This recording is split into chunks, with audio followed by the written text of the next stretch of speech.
কে এই কে আরে চিৎকার করতেছো কেন?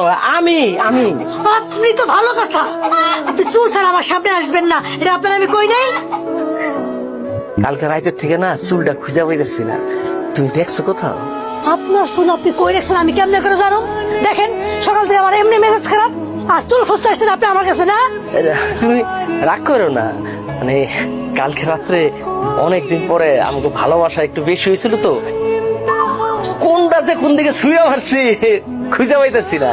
এই থামেন তো, রাইতের কথা দিনের বেলা কইতে আইছে, দেখতেছেন না আমি একা একা কাজ করতেছি, এতগুলো ময়দা মাখতেছি, কাজ করতে করতে আমার জীবন শেষ, সে আসছে চুলের হিসাব নিয়া। আরে আপনার লজ্জা শরম বলে কিছু নাই? হ্যাঁ, এত করে কইলাম একটা কাজ কাম করেন, তা না উনি থাকবে ঘর জামাই। তুমি এর একটা কথা বললা, আমি কি ইচ্ছা করে ঘর জামাই থাকি? এই যে তুমি এত সম্পত্তির বিষয়ে আসো, বাড়িটা খা খা করে, তার মধ্যে তোমার বাপ মা নাই, ছোট এটা সৌদি আরবে থাকে, কখন যে কি হয়ে যায় তার কোনো ঠিক আছে? এই এতদিন যা করছেন করছেন, এখন তো শালারে বিয়া দিচ্ছেন তাই না, বাড়িতে বউ আইছে, এখন তো কাজ কাম আপনি করতে পারেন, আমরা তো আলাদা যা থাকতে পারি নাকি? পারি না?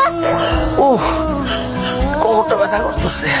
হুম, কাজের কথা যেই না আমি বলছি তার কোমর ব্যথা শুরু হয়ে গেছে।